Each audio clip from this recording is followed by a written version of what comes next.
It had been exactly a year since my father passed away. He had been the abbot of a temple ever since he was a child. My father could hear the voices of the dead. Because of that ability, his mind suffered great torment from a young age. Just when he was on the verge of losing his sanity, he sought help. He found salvation in Buddhism, which is why he eventually became an abbot. Many people in this world are like my father, some troubled in spirit by certain events or unable to find answers, and they turn to religion for relief.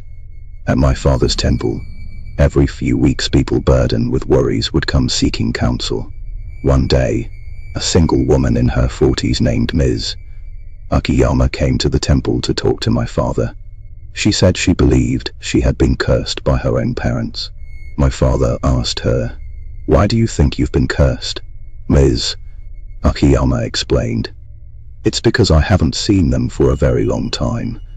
My father kept reassuring her, "There's no curse. None of that is true." But she wouldn't believe him or accept his words. So, my parents decided to visit her parents' home, to meet them in person. That day, they set off for Akiyama's parents' house. After a few hours, my mother suddenly called in a panic, urgently asking me to ride my bike over to pick her up. When I arrived, several police cars and ambulances were already at the scene.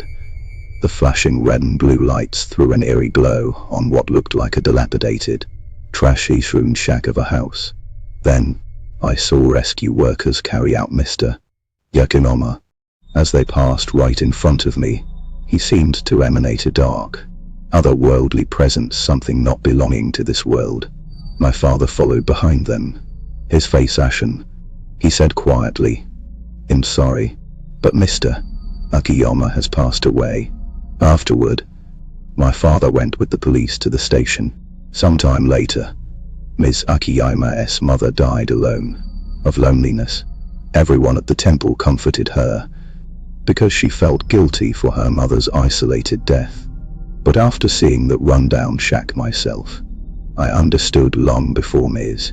Akiyama might have her reasons, yet she had abandoned her parents and left them to fend for themselves. I think no matter what she did, deep down she was consumed by guilt. Perhaps that was why she believed she was cursed.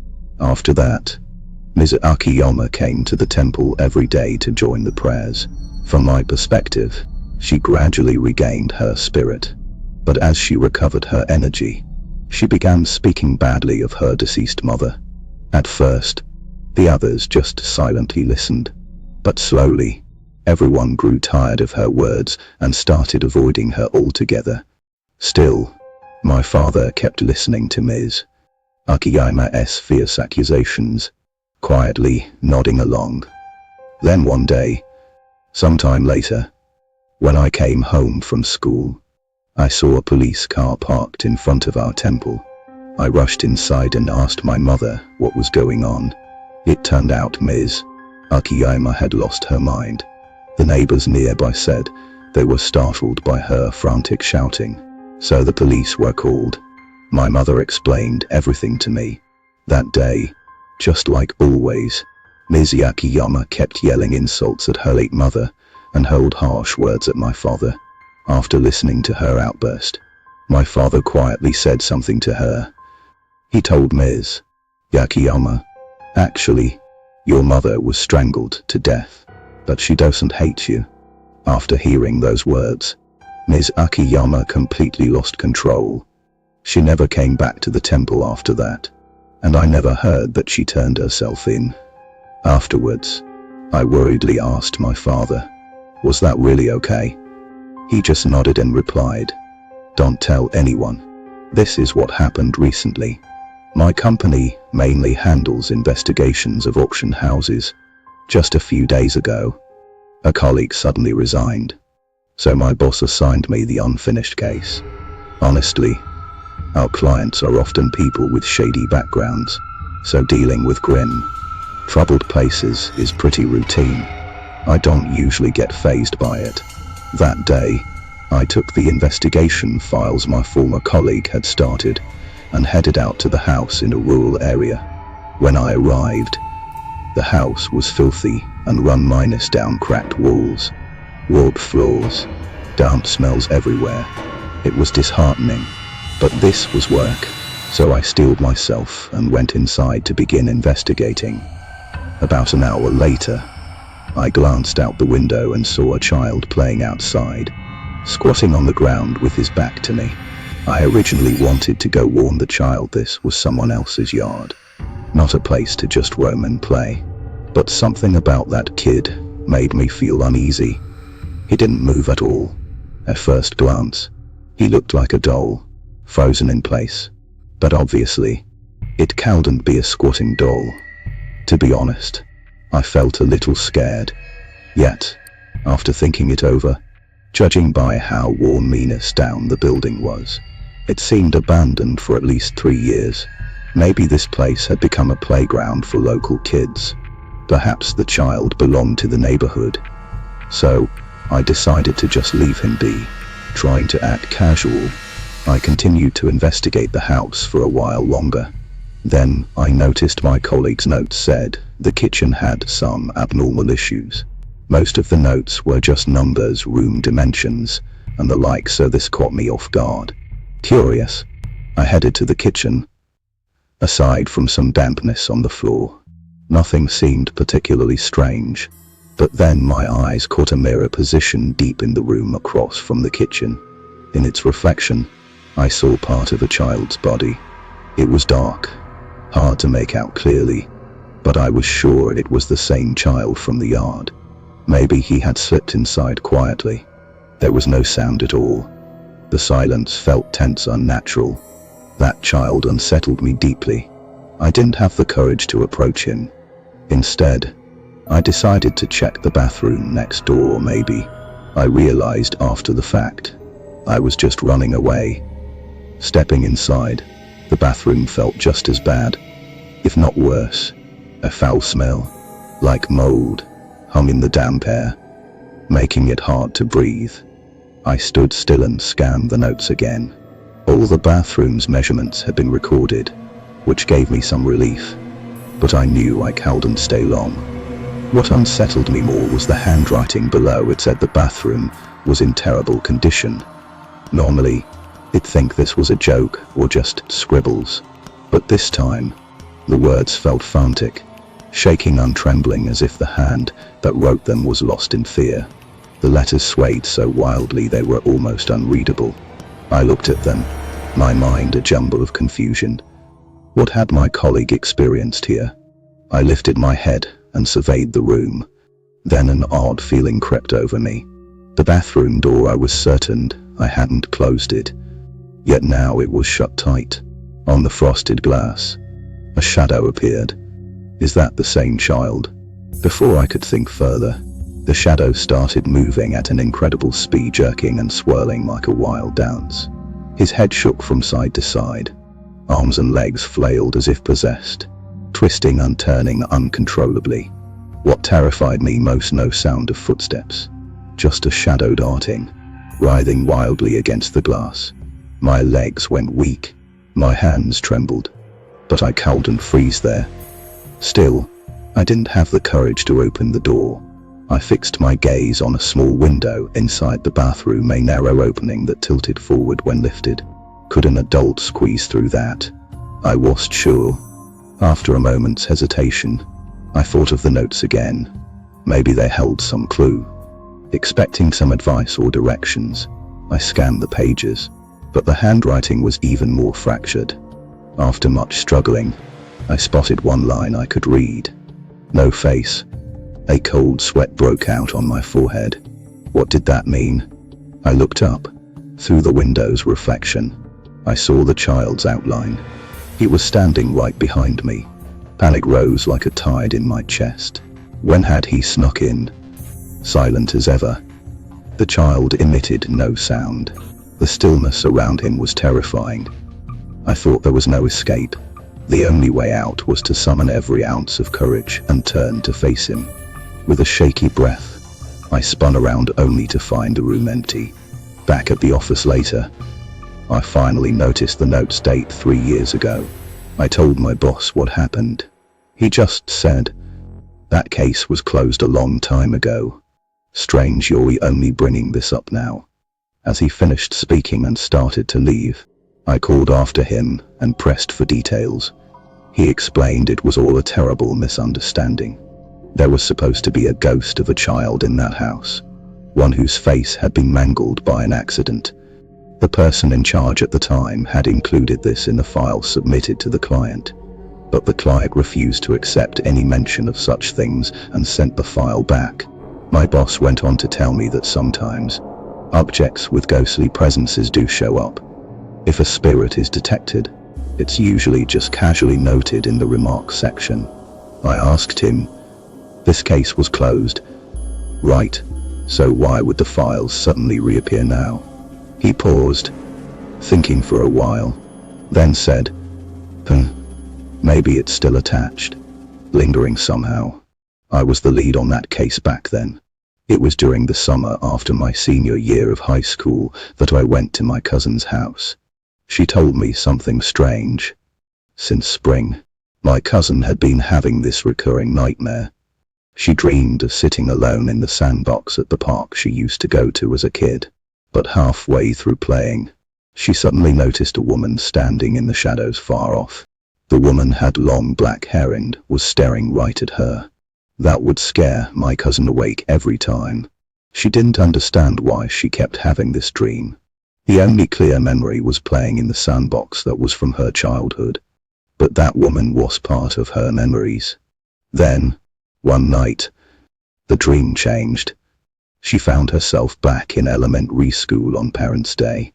Parents were standing at the back of the classroom watching the lesson. The teacher asked my cousin a question, which she answered perfectly. Proud, she looked back to show off to her mother only.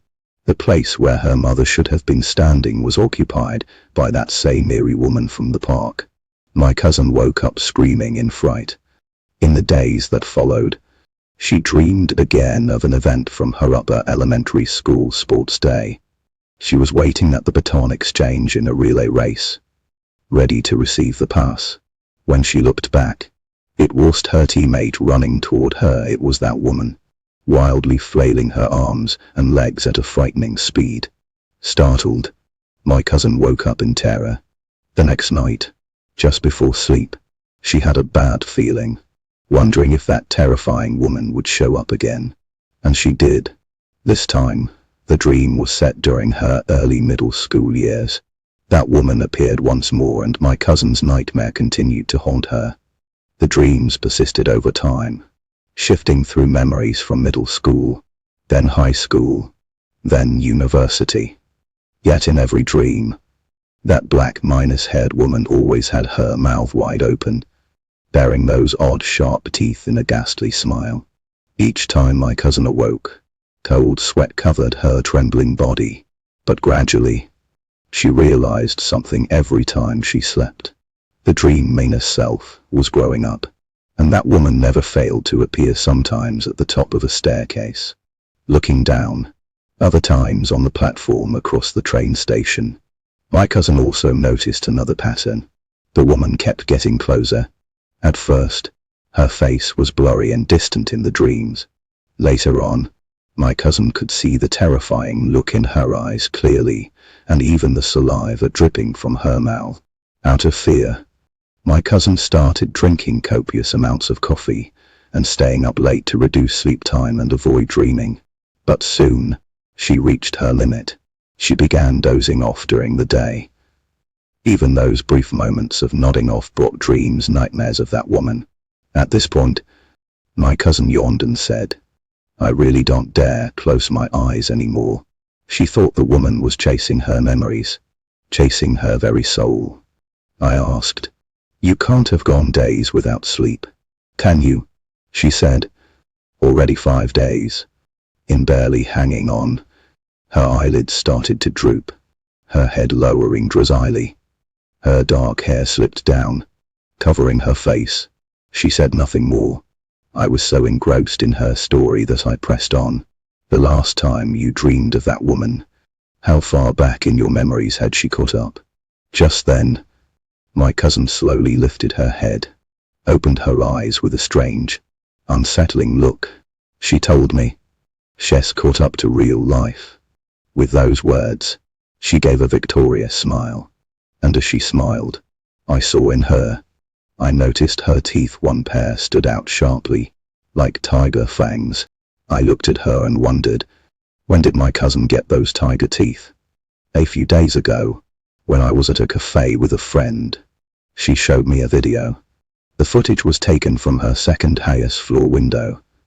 Looking out onto the street corner, there stood a figure, bathed entirely in a dark red hue, but its eyes were startlingly white, pure white, almost glowing, and that figure was staring straight back at her.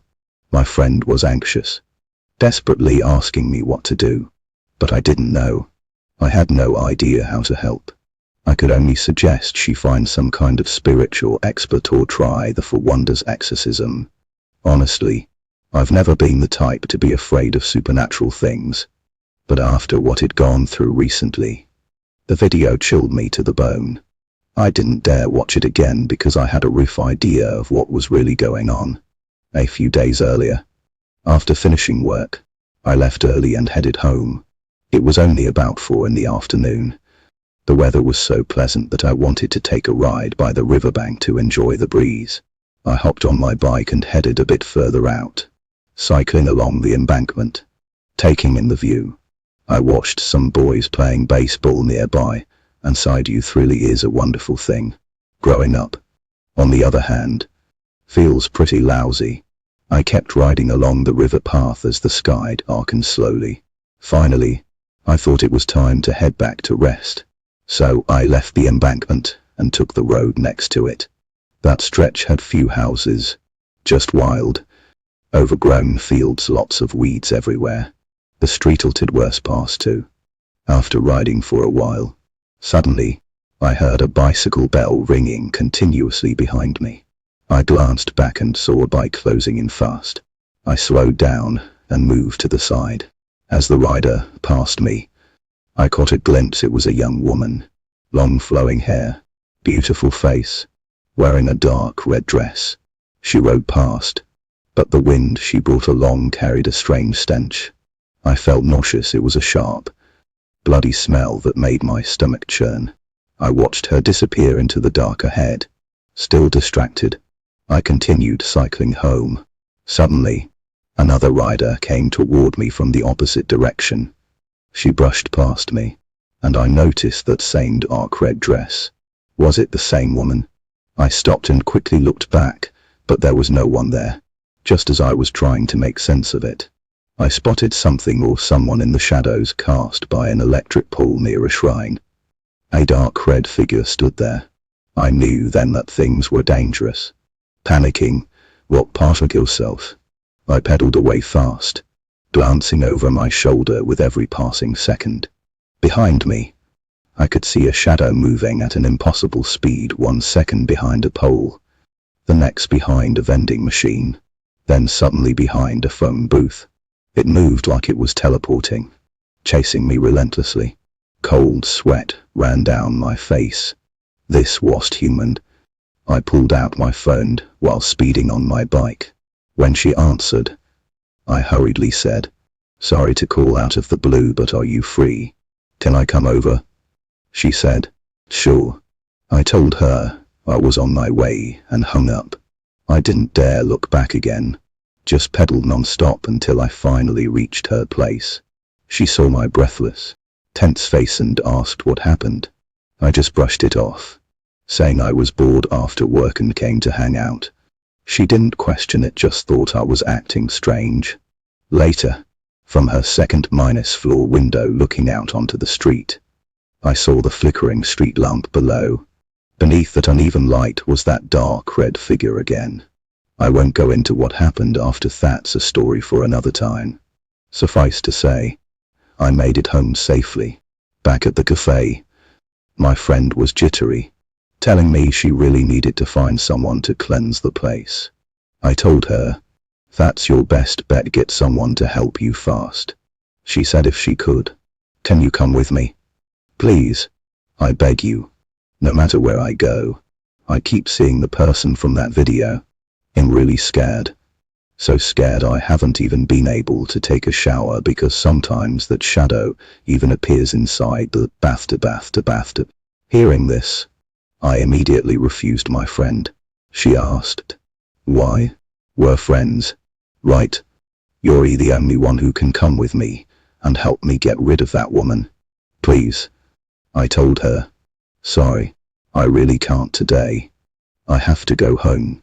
Then I hurriedly ran off. Looking back now, maybe I could have done something for her then.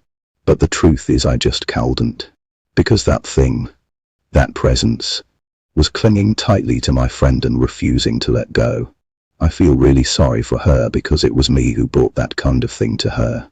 This all started with the strange incident I encountered when I moved. My old place didn't allow pets. But I love dogs, so I decided to move just so I could have a pet. After settling into my new home, a few days later, I went to the pet shop over in Elements and Roppongi to see if I could find an adorable dog to take home. Every dog looked so cute that I couldn't decide which one to pick right away. So I didn't make a decision that day and went back home. It was a clear, sunny day from morning.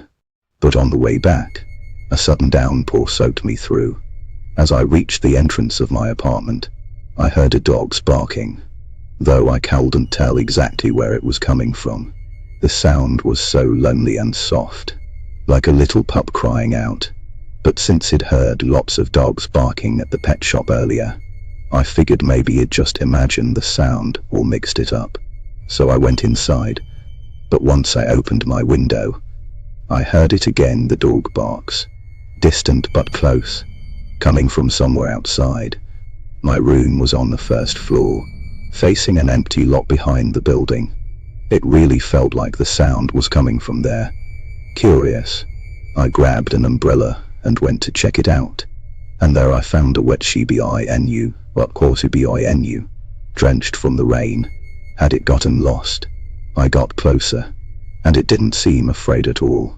It even had a collar. The rain grew heavier, and the poor dog was all alone. So I took it to the covered entrance of the apartment. Then I went back to my room for a towel to dry it off.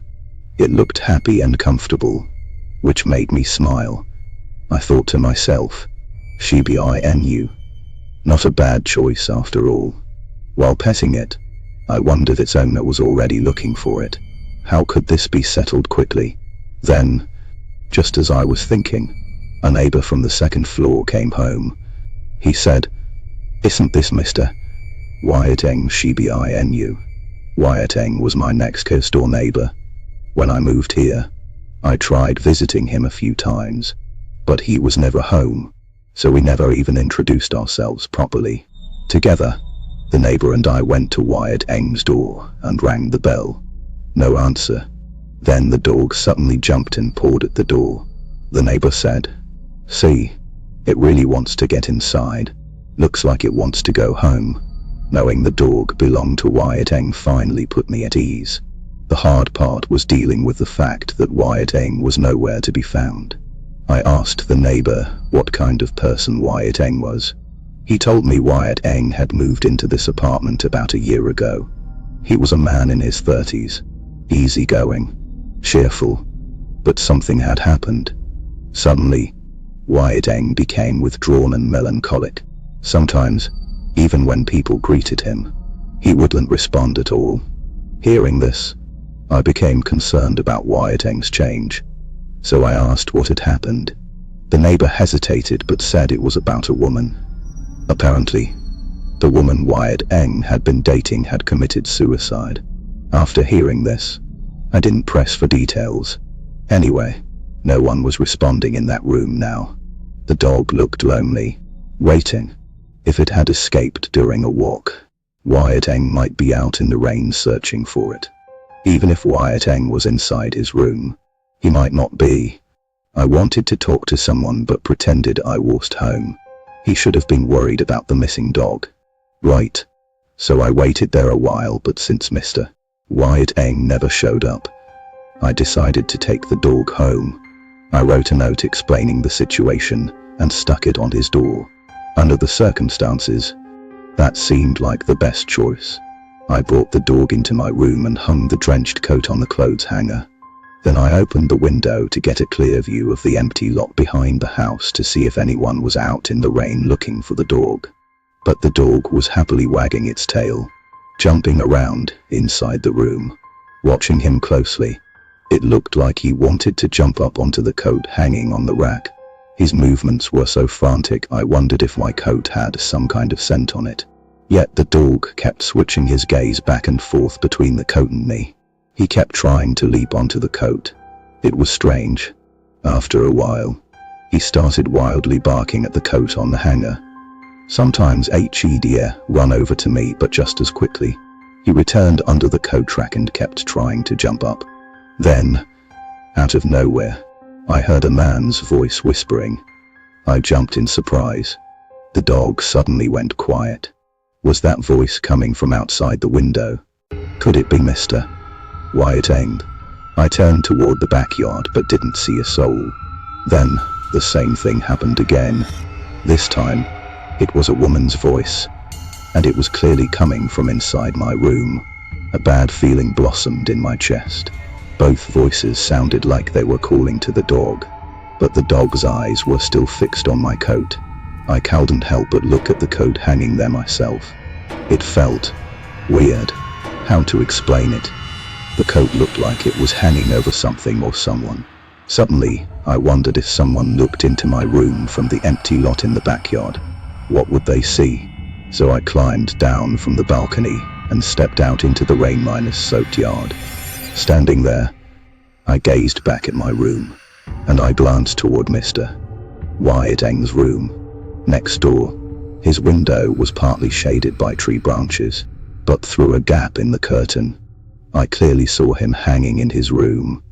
Just like that, suddenly, I became the first witness to his suicide by hanging. I called the police. Later, the police came. Neighbors from the building and the surrounding area stepped outside, creating a stir. Sadness and a touch of irritation showed on everyone's faces. Apparently, this was the first time something like this had happened in this apartment. I found out afterward that, years ago, someone else had committed suicide.